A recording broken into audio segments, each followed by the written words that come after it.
안녕하세요. 역사 돋보기입니다. 누구나 볼 수 있는, 초보자도 즐길 수 있는 조선왕족실록 시리즈를 준비해봤습니다. 1776년 비극적으로 죽은 사도세자의 아들이자 영조의 손자였던 정조가 22대 왕으로 즉위했습니다. 무너져가던 조선을 부흥시킨, 조선의 르네상스를 일으켰다고 평가받는 제2의 세종대왕이라고 일컬어지기도 하는 22대 왕 정조. 그는 어떤 왕이었을까요?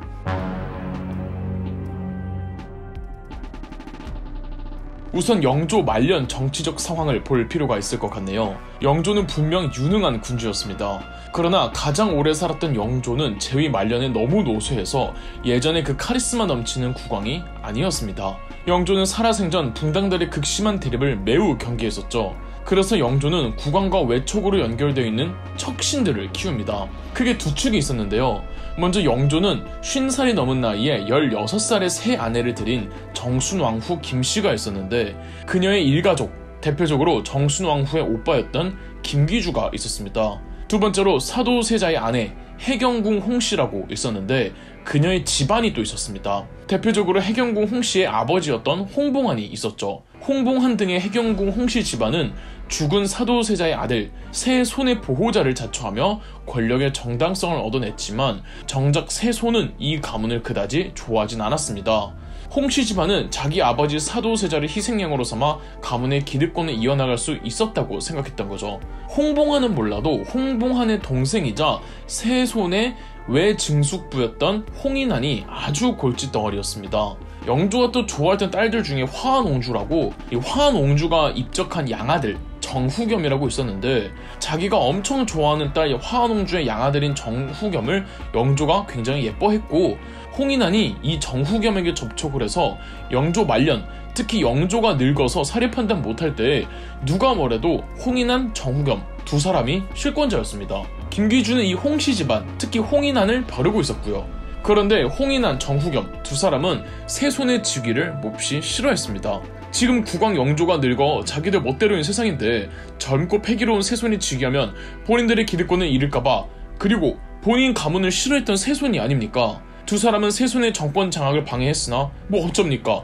누가 뭐래도 후계자는 세손이고, 1776년 영조 사후 이 세손이 22대 왕 정조로 즉위했죠. 정조는 즉위한 지 몇 개월도 안 되어 세손 시절 본인을 방해하던 홍인안, 정후겸부터 내칩니다. 더불어 정조가 즉위한 지 1년밖에 안 된 시점에서 영화 영린의 배경이 되는 정조 암살 미수 사건이 벌어지는데, 배후는 본인의 어머니 해경궁 홍씨 집안이었고, 이 일로 인해 이 집안에 엄청 큰 타격을 받습니다. 어머니 해경궁 홍씨와 외할아버지 홍봉한만 남겨두었죠. 이 일을 두고 홍씨 집안을 늘 벼르던 자기보다 어린 할머니 정순왕후 김씨와 그녀의 집안, 특히 그녀의 오빠 김귀주가 이때다 싶어 홍봉안을 비롯한 홍씨 집안 전체를 다 박살내려고 했으나, 정조는 왜 내 어미를 건드리냐며 되려 김귀주 또한 내쫓아버립니다. 정조의 외할아버지 홍봉안에 대한 처분은 별도로 없었으나 그 또한 얼마 안 있어 죽고, 그렇게 영조 제위 말년부터 득세했던 김씨 집안이나 홍씨 집안이나 전부 집안이 몰락하게 되죠.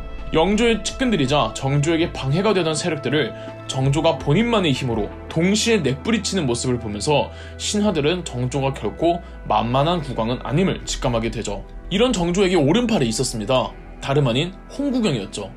홍구경은 정조가 세손 시절 세손 교육기관의 직원으로 처음 만나게 되었는데, 정확한 내막은 알 수 없지만 또래도 비슷한 두 사람은 급격하게 친해진 듯합니다. 이제 겨우 11살의 나이에 아버지 사도세자의 죽음을 눈앞에서 목격한 뒤로 엄청난 트라우마에 시달렸던 정조는, 그리고 자기 어머니 집안이 아버지 죽음에 동조했다는 것도 알고 있었던 세손 시절의 정조는 궁중에서 그 어느 누구에게도 의지할 바가 없었습니다. 그때 힘들었던 정조에게 손을 내밀었던 게 홍구경이었고, 정조는 누구보다 홍구경을 총애했으며, 심지어는 세상 사람들은 홍구경더러 정조의 날개라고까지 표현했습니다. 홍구경은 딱히 붕당 소속이 없었고, 그래서 더더욱 세손 시절의 정조는 홍구경에게만 의지하는 경향이 컸죠. 이런 정조가 왕이 됐습니다.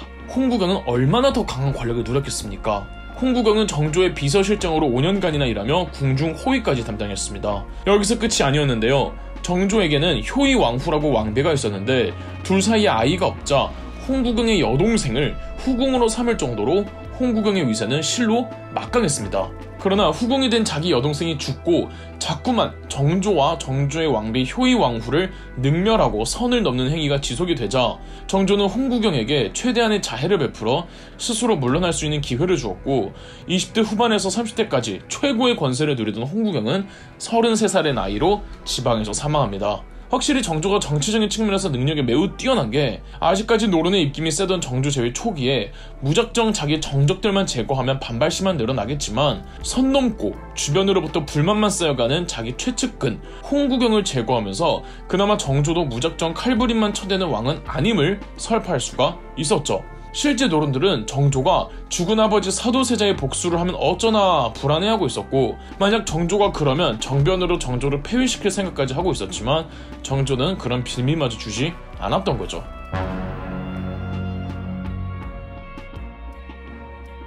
정조의 기본적인 정치 이념도 할아버지 영조처럼 어떤 붕당에도 치우치지 않는 탕평책을 고수했습니다. 그러나 정조가 표방했던 탕평책은 영조의 탕평책과는 살짝 달랐습니다. 영조의 탕평책은 완론 탕평이라고 집권 여당, 노론의 기득권을 보장해주는 가운데 그래도 노론 내 중도 쪽을 많이 등용하면서 소론 내 중도 쪽도 같이 등용하는 형태였죠. 그러나 정조의 탕평은 준론 탕평이라고 정조 개인적으로 친한 의리를 지키는 신하들을 등용하겠다는 것이었습니다.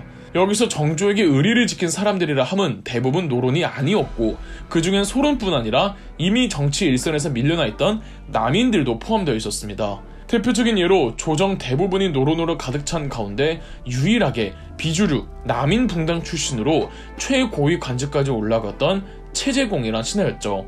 정조는 이 최재공을 아버지처럼 스승님처럼 따랐습니다.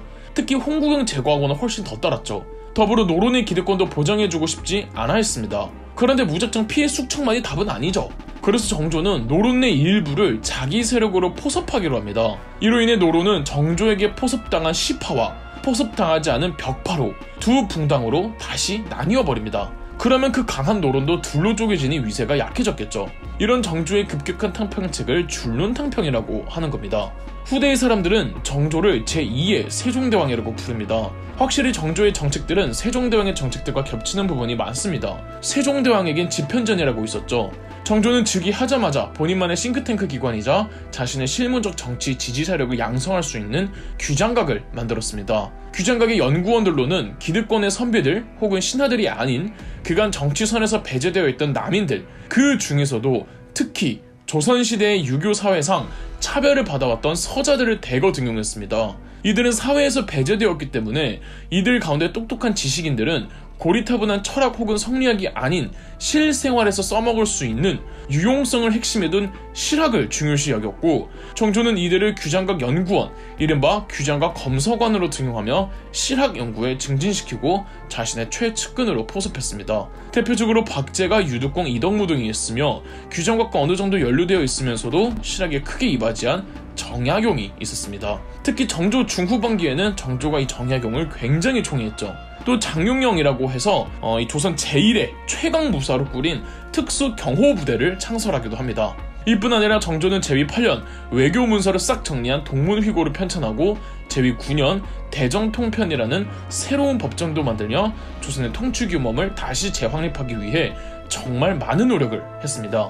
물론 정조 정책에 반대하던 노론 벽파들은 정조와 그 측근 세력들을 벼르고 있었습니다. 그들을 엮어내칠 가장 좋은 병분이 정조 제위 때부터 스멀스멀 조선사회에 퍼지고 있던 천주교였습니다. 조선에서는 천주교를 서양의 학문으로 이해해서 서학이라고 불렀는데 하필 조선 후기는 성리학이 절대화되는 사회적 풍조가 있어서 제사를 거부하는 천주교 서학을 도무지 받아들일 수가 없었는데 이 천주교가 보통은 사회에서 배제된 남인들 사이에서 횡행하고 있었던 겁니다. 그렇다면 정조는 서학에 대해 어떤 입장이었을까요? 우선 자신의 측근들인 남인들은 굳이 따지면 서학과 다 연관이 되어 있어서 무작정 탄압할 수가 없었습니다. 꼭 그런 이유가 아니더라도 정조는 서학을 찬성하는 입장은 아니었지만 유학이 바로 서면 서학은 알아서 사라질 거라는 믿음이 있었습니다. 그래서 서학 가지고 남인들 까재끼는 노른 벽파들더러 너네나 정통의 유학을 잘 되살리라며 문체반정이라는 학문적 개혁과 핀잔을 두었죠.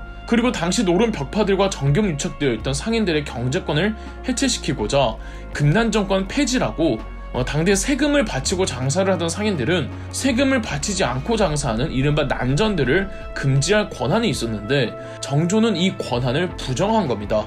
이로 인해 정경유착이 상당히 많이 해체가 됐고 상업이 엄청나게 과열되는 결과가 일어났죠.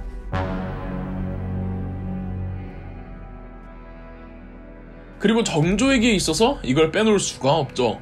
정조가 이룩한 왕권의 상징이자 유네스코 세계문화유산에서도 등재된 수원 화성입니다. 수원 화성 하나만으로도 영상 하나를 만들 수 있을 만큼 그 이야기를 하자면 끝이 없을 정도입니다. 아버지 사도세자의 묘 이전을 명분으로 묘를 새로 두어 쫓겨나게 된 백성들을 위한 새로운 도시를 건설하겠다며 정조 18년이었던 1794년 공사를 시작해서 최재공을 총책임자, 정약용을 현장 책임자로 임명한 결과 이론상 10년이 넘게 걸린다고 생각했던 공사를 단 3년 만인 1796년에 완공시켰습니다. 정조의 모든 이상향을 집약시킨 수원 화성은 그 건설 목적에 대해 해설이 분분합니다. 수원으로 천도를 하려고 했다는 설, 천도까지는 아니고 아들에게 왕위를 물려준 뒤 본인은 상왕으로 거처하려고 했다는 설 등이 있죠. 정조는 이곳 수원 화성에서 어머니 해경궁 홍씨의 회가변을 성대하게 개최하며 이곳에 참가한 그 어떤 붕당의 신하들이든 수원 화성의 규모와 그곳에서 장영용 군대들이 보인 훈련은 입이 떡 벌어질 정도였죠. 이때 한양을 나와 수원에 도착해 행사를 개최한 기간이 8일, 사도세자가 뒤주에 갇혀있던 기간도 8일이었죠. 이때의 행렬을 정조는 그림으로 정확하게 기록하게 했으니 이 그림이 화성능행도이고 이 덕분에 당시의 행렬을 그대로 재현하는 행사도 오늘날에 열리고 있었으며 수원 화성 축조 과정도 화성성형의궤라고 그림을 아주 세세히 다 그리고 글로 기록해가지고 수원 화성이 아무리 훼손되어도 얼마든지 본래의 모습으로 복원이 가능하다고 합니다. 여담이지만 정조는 그림에 대한 관심이 높았고 특히 정조가 총애했던 화가가 김홍도였답니다.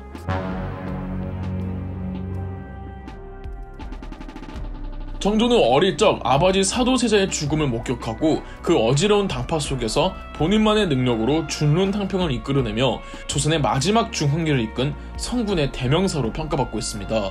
그런데 의외로 정조가 장난기도 굉장히 많았다고 하고 욕도 참 찰지게 많이 했으며 술, 담배 애호가였다고도 하죠. 정조는 정말 평가가 입체적인 군주입니다. 어떻게 보면 세상 이다지도 개방적인 왕일 수 있을까 생각이 들지만 정조는 또 아주 보수적인 유학자이기도 했습니다. 정조가 꿈꾸었던 세상은 정통 유학이 완벽하게 자리 잡은 사회였습니다. 실제 유교 경전에 대한 정조의 이해와 깊이는 당시 대성리학자들보다 훨씬 웃도는 수준이었고 겸손함? 이런 거 없던 정조는 스스로의 유학 지식에 자뻑하며 신하들의 유학 능력이 자기보다도 못하다고 경연을 무시해버리는 경우도 많았습니다. 더불어 정조는 무예에도 출중하였으며 50발의 활을 쏘면 49발을 맞추고 한 발은 일부러 안 맞췄다고 했으며 규장각 연구원들에게도 활쏘기 훈련을 강요했다고도 하죠. 정조의 특유의 그 정치 센스는 끝까지 지속되어 본인의 정적, 노론 벽파의 대표라고 할 수 있는 신환지와 밀당을 적절히 이어가며 안정적인 정국을 운영해 갔습니다. 이런 정조를 비판하는 쪽에선 정조가 지나치게 아버지 사도세자의 정책에 함몰되어 있어서 충분히 능력이 있음에도 불구하고 더 나은 정책들로 확대 발전시키지 못했다고 합니다. 그리고 정조도 세종대왕처럼 후계 하자가 있었는데요. 이 정조의 왕비 효의 왕후 사이에서는 후사가 없었고 대신 정조가 사랑했던 후궁, 드라마 옷소매 붉은 끝동에서 큰 인기를 모았던 의빈 성씨 사이에서 낳은 아들 문효세자가 있었지만 5살 때 홍역으로 사망합니다. 대신 정조는 수빈 박씨라는 후궁 사이에서 재위 14년이었던 1790년 아들을 낳아 11살의 나이였던 1800년에 세자로 책봉됩니다만 정조가 낳은 늦둥이라서 정조와 나이 차이가 많이 났고 하필이면은 세자로 책봉된 그 해에 정조가 사망합니다. 이를 두고 정조가 독살에 시달렸다는 설이 있으나 이는 받아들여지지 않고 있으며 정조의 건강은 점차 나빠졌던 겁니다. 자기 아들은 나이가 어린데 본인의 건강은 점차 나빠지고 있다는 걸 직감해서인지 정조는 말년 정치적 자충수를 두게 되는데요. 노론 10하 중 권세가였던 안동 김씨의 김조순을 중용한 겁니다. 문제는 김조순은 세자의 장인어른이자 정조의 사돈, 즉 외척이었던 겁니다. 정조는 나이 어린 아들의 정치적 지지자를 만들어주기 위해 자기가 그토록 경계했던 외척을 끌어들인 겁니다. 정조는 본인의 정치적 이상을 완전히 펼쳐보이지 못한 채 재위 24년 만에 사망했으며 1800년 정조의 죽음과 함께 사실상 이후 조선도 죽은 것이나 다름이 없는 지옥의 19세기를 보내게 됩니다.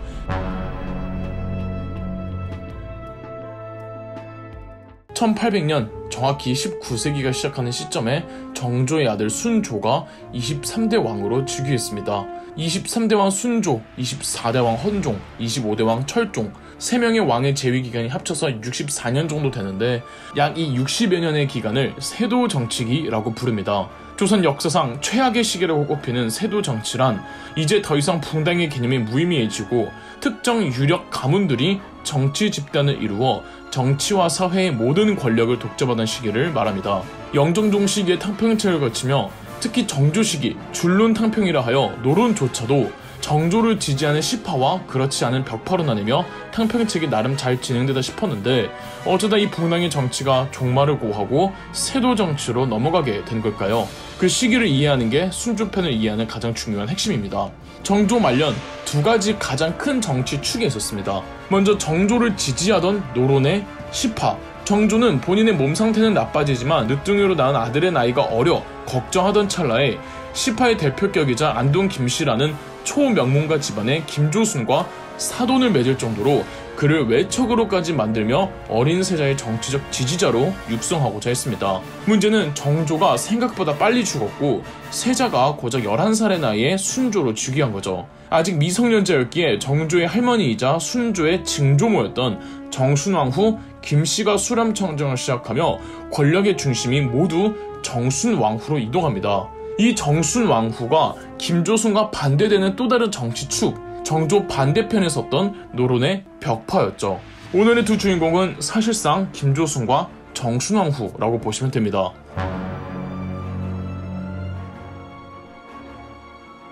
정순왕후는 조선의 21대 왕 영조가 50살이 넘은 나이에 새로 장가를 간 고작 16살의 새 아내였습니다. 당시 사도세자 입장에서는 자기보다 어린 새엄마가 나온 것이며 세손 시절의 정조 입장에서는 자기와 10살 차이도 안 나는 할머니가 생긴 거죠. 사도세자를 다룬 각종 영화와 드라마에서는 정순왕후가 사도세자의 죽음에 깊이 개입한 악녀로 묘사됩니다. 물론 정순왕후가 노론 집안 출신의 여인이며 그 집안 자체는 사도세자를 몰아세웠을지는 몰라도 사도세자 죽음 사건 당시 정순왕후의 나이 아직 20살도 안 된 어린 소녀여서 개인적으로는 사도세자의 죽음에 관여할 짬이 아니었습니다.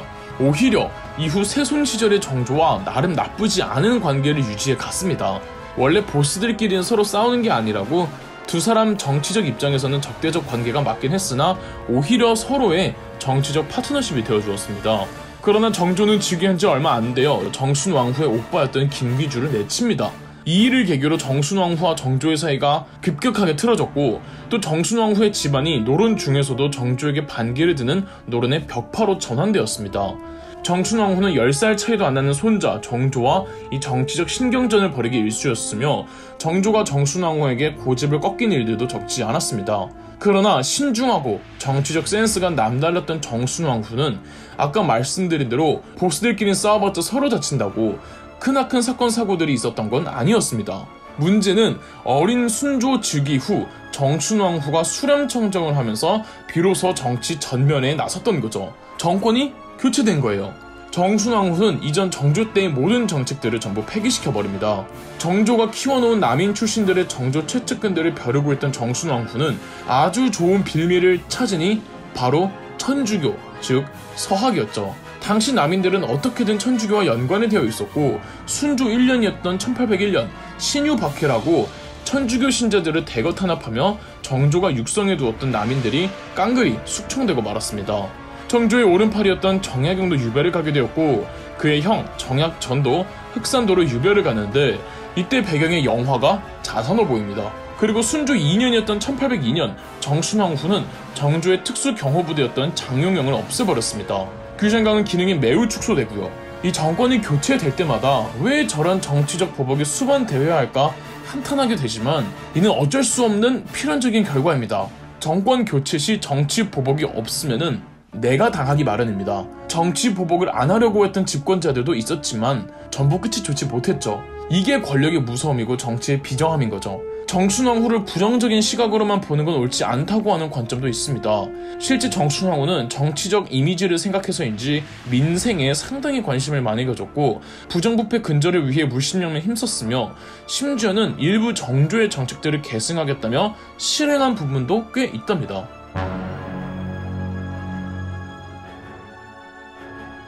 그렇다면 그간 김조순은 어떤 스탠스를 취하고 있었을까요? 김조순은 정조 제위 말년 새로운 다크호스로 부상할 수 있었으나 정조의 죽음 이래 정순왕후와 벽파에게로 권력이 넘어가면서 김조순과 시파 세력은 위세가 많이 위축됩니다. 그러나 위에서 말씀드렸던 대로 정순왕후는 지나친 정치보복을 감행하지는 않았기에 김조순의 기득권이 보장이 되었고, 그리고 김조순이 누굽니까?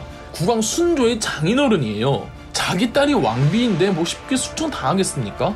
더불어 정순왕후는 스스로 순조 제위 3년째 수렴청정을 거두기로 합니다. 그리고 얼마 안 있어 정순왕후가 죽어요. 누로는 사실상 정순왕후가 이끌고 있었는데 정순왕후 사후 벽파가 혼란스러운 틈을 타 김조순과 시파 세력이 순조와 힘을 합쳐 벽파들을 아주 탈탈 털며 벽파는 몰락하고 시파가 집권합니다. 보셨죠? 정순왕후처럼 정치보복을 애매하게 하면은 나중에 상대방에게 우리가 당하게 되는 게 정치의 원리입니다. 그럼 동서고금을 막론하고 정치보복은 필수인가? 필요악이라고 생각하시면 될 것 같습니다.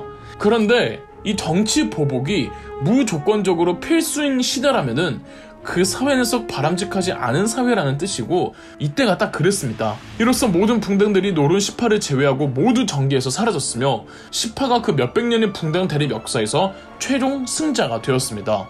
그 대표격인 김조순, 조정은 전부 시파로 장악된 상황에서 붕당 정치는 종말을 고했고 시파의 대표 김조순의 시대가 열립니다. 김조순은 안동 김씨 집안으로 이제는 김조순을 포함한 이 집안이 조선에서 가장 강력한 집안으로 비로소 안동 김씨라는 가문의 주도로 국가가 운영되는 시대로 접어든 거죠. 막 세도정치기가 시작될 때만 해도 아직 세도정치라는 개념이 없던 터라 왕권이 스스로 미약하다고 판단한 젊은 시절의 순조는 자기 장인어른인 김조순에게 의지하는 경향이 컸고, 이렇게 점진적으로 특정 가문의 독점이 시작되었던 거죠.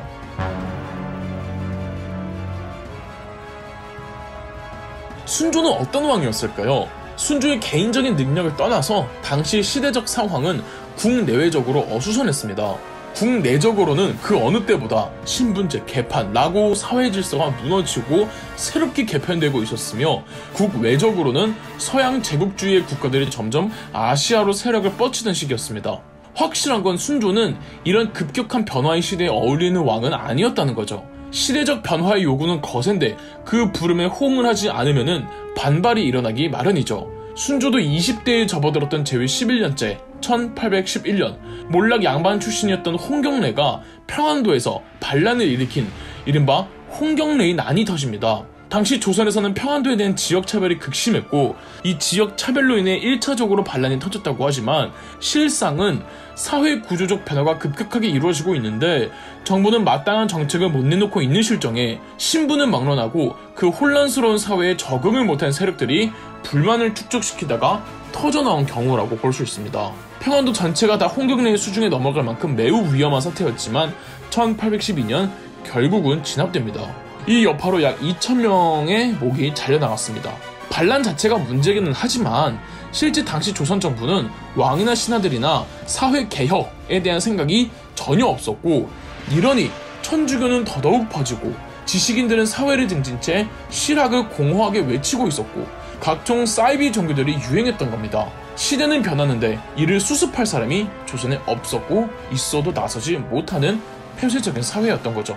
순조는 아버지 정조같이 야망과 이상향을 기대할 수 없는 왕이었습니다.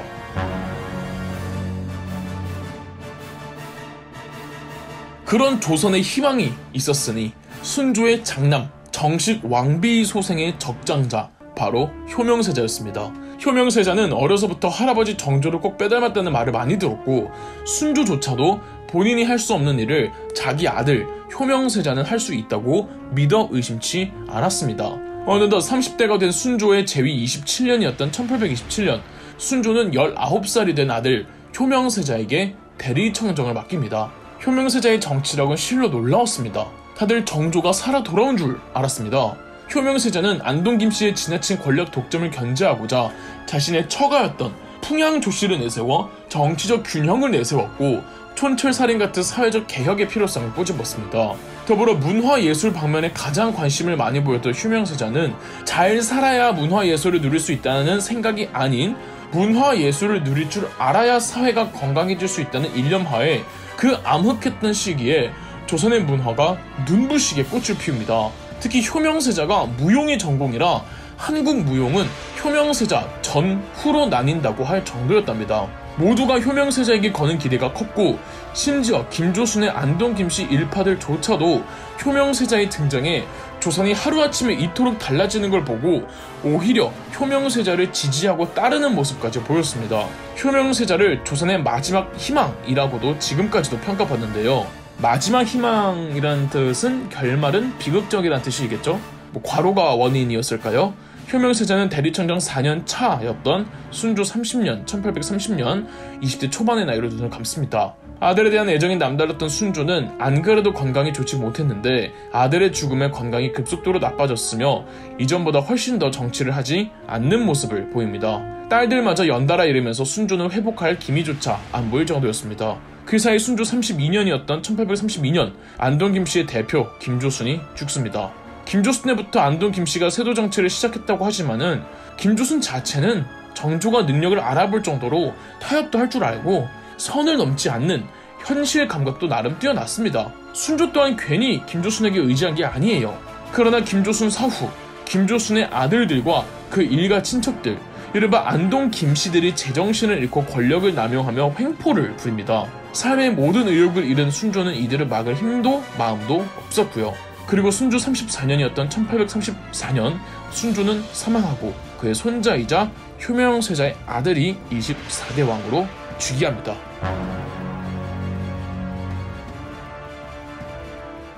1834년 효명세자의 아들이 할아버지 순조의 뒤를 이어 24대 왕 헌종으로 즉위했습니다. 옛날에 큰 인기를 끌었던 드라마 해를 품은 달에서 김수현 배우가 연기한 역할의 모델이 되었던 헌종은 5대왕 문종, 10대왕 연산군과 더불어 조선의 3대 꽃미남 국왕으로 조선왕족실록의 기록에는 외모가 준수하고 명랑하며 큰 목소리가 마치 금석에서 나오는 것 같다고 적혀있을 정도입니다. 또한 정식 기록은 아닌 야사이지만 궁궐의 상궁들과 나인들이 어떻게든 헌종 얼굴 보려고 일부러 인근을 지나가 눈에 띄려고 했다죠. 이렇듯 부러워만 보이지만 헌종 개인은 참 비극적인 생애를 살다간 비운의 젊은 국왕이었습니다. 본격적인 헌종에 대한 이야기에 앞서 나의문화유산 답사기로 유명하신 유홍준 교수님의 헌종에 대한 평가를 읽어드리겠습니다.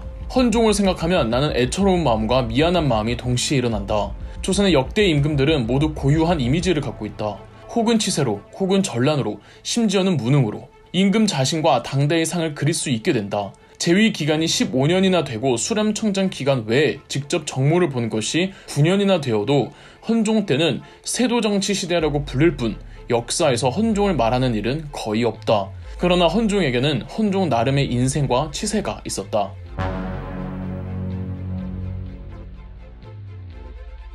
(1834년) 헌종이 재위에 올랐을 당시 나이 고작 8살, 조선 국왕들 중 최연소의 나이로 왕에 오른 경우입니다. 당연하게도 어린아이였던 헌종이 곧바로 정사를 돌볼 수는 없었고 헌종의 할머니, 즉 순조의 아내였던 순원왕후 김씨가 수렴청정을 6, 7년 정도 맡습니다. 이 사이에 안동 김씨의 횡포는 이루 말할 수 없었습니다. 조정의 요직은 안동 김씨 혹은 이 가문에 붙은 사람들이었고 수렴청정을 담당하고 있던 순원왕후 김씨도 안동 김씨 집안, 심지어 헌종이 11살 때 결혼한 새로운 왕비 효현왕후도 안동 김씨였죠. 순원 왕후가 수렴청정을 맡던 시기 안동 김씨가 유일한 세도 가문은 아니었습니다. 또 하나의 가문이 안동 김씨를 벼르고 있었는데요. 바로 풍양조씨였습니다. 당시 국왕 헌종의 엄마, 즉 죽은 효명세자의 아내가 바로 풍양조씨 가문이라 헌종의 즉위와 함께 나름 풍양조씨 및 그 일파가 세력이 형성되었고 안동 김씨의 대표였던 김조순의 아들 김유근이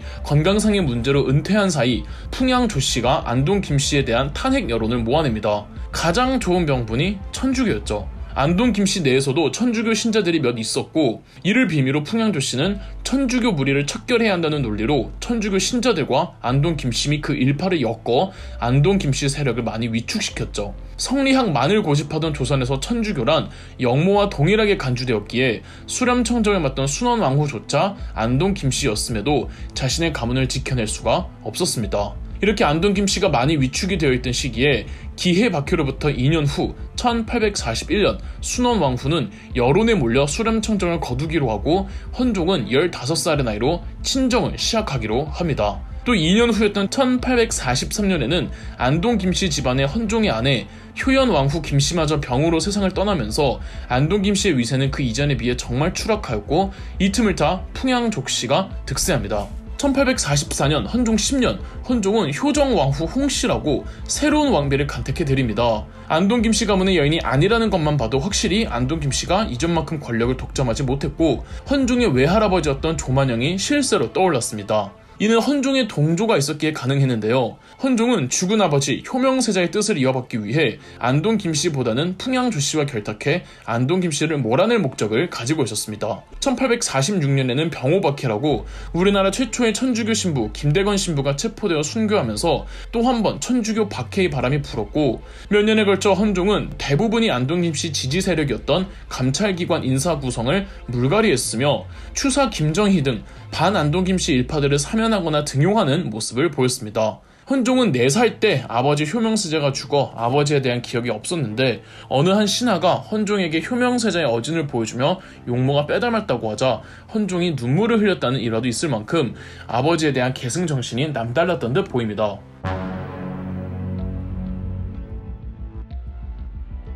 이렇게 헌종은 젊은 나이에 안동 김씨를 몰아내며 열정적인 모습을 보였습니다. 그러나 왕권 강화의 정점이라고 할 수 있는 결정적인 단 하나가 헌종에겐 없었습니다. 바로 후사였죠.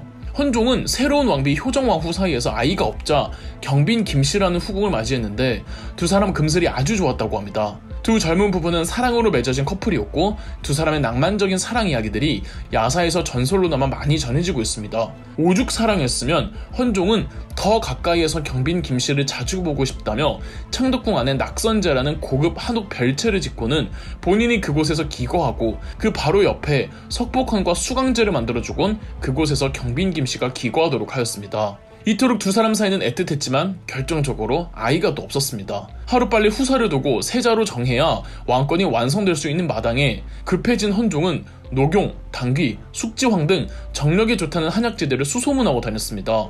이게 과학적인지는 잘 모르겠는데 사슴이 매우 음란한 동물이랍니다. 수컷 한 마리가 정말 많은 암컷들과 교미를 한다고 하는데, 왜 장어꼬리가 힘이 좋으니 이걸 먹으면 정력에 좋다는 것처럼 여러 암컷 사슴들과 한 번에 많은 짝짓기를 하는 숫사슴의 녹용을 끓여 먹으면 복용자도 정력이 좋아진다는 말이 있답니다. 헌종이 여기에 꽂혀서 녹용을 중심으로 하여튼 정력에 좋다는 소문만 있으면 무조건 복용했습니다. 녹용을 수천 첩이나 먹었대요. 새끼를 품은 암컷 돼지의 배를 바로 갈라 나온 돼지들을 끓여 먹기도 했고, 해남 진양주가 그렇게 정력에 좋다며 이런 약주도 많이 마셨다고 합니다. 헌종이 정력 강화를 위해 녹용만큼이나 많이 먹었다는 게 있는데 바로 메밀입니다. 헌종 스스로도 이 메밀로 만든 요리들이 효과가 직방이라며 극찬했다고 하죠. 그런데 한약도 좋다고 무작정 많이 먹으면 몸에 무리가 올 수 있다는 거 아시죠? 헌종이 그랬습니다. 정력이 좋다고만 하면 그냥 의심 없이 먹어대니까 한약의 과도한 복용으로 어느 순간부터 헌종이 급성 위염에 시름시름 앓다가 1849년 헌종은 재위 15년 만에 겨우 23살의 나이로 사망하고 말았습니다.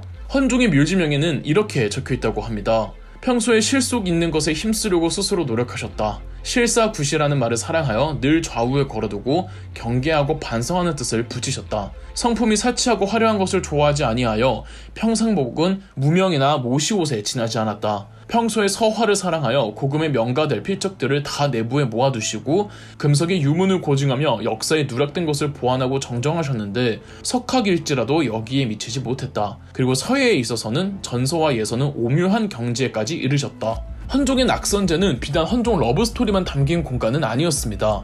문인들을 무척이나 좋아했던 헌종은 문인들을 자주 낙선제로 불러 학문적 예술적 교류를 했답니다. 원헌고에는 헌종이 직접 지은 시와 직접 작사 작곡한 작품들도 있을 뿐더러 낙선제 뒤편에는 승화로라고 헌종의 개인 소장 창고를 만들어 책과 서화, 수준 높은 인장들을 수집했다고 합니다. 헌종이 모았던 인장의 숫자가 500점이 넘었다고 하며 현재 남아있는 190점이 국립고궁박물관에 있죠. 기록에 의하면 헌종이 이곳 승화로에 모은 소장품들은 910종 4555점이라고 합니다.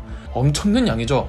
청나라와 조선의 고전들과 더불어 위대한 문인들의 문집, 당시의 신간 서적들 653종에 이르는 서화, 중국 역대 명화가들의 작품, 김홍도, 겸재정선의 작품들, 역대 조선 임금들의 글씨, 안평대군 한석봉 투사 김정희들의 명필들까지 망라되어 있었다고 하네요. 아쉽지만 이 모든 컬렉션이 불에 타 소실되었다고 합니다. 다만 최고급 붓자루 하나가 전해질 뿐이라죠. 그래서 의외로 헌종의 요절을 미술사나 국문사에서 되게 아쉬워하기도 한답니다. 헌종의 여인이었던 경빈 김씨는 이후 아주 오래 살았고 일제강점기 3년 전에 사망합니다. 경빈 김씨가 죽었을 때 당시 고종 황제는 경빈은 연세가 높아도 아직 정력이 강건하였으므로 병환이 깊긴 해도 내심 회복될 것이라고 기대하였는데 문득 세상을 떠나고 말았다. 지난날 극진하게 예우해 주셨던 은혜를 추념하며 이 처참한 심정을 어떻게 말로 표현할 수 있겠는가 라고 조의를 표했다고 합니다. 헌종이 죽자 다시 풍양조씨는 안동 김씨에게 실권을 내어 주어야만 했습니다. 헌종의 정치적 버팀목이었던 외할아버지 조만영도 헌종이 친정을 시작하고 몇 년 뒤 죽었고 그간 헌종이 풍양조씨를 내세웠지만 헌종이 죽으면서 안동 김씨가 다시 조정을 장악하기 위해 나섰고 그렇게 그들은 헌종 다음 25대 왕으로 철종이라는 허수아비 왕을 옹립합니다. 그럼 역사 돋보기였습니다. 영상 재미있으셨다면 구독과 좋아요, 알림 설정까지 해주시면 감사드리겠습니다.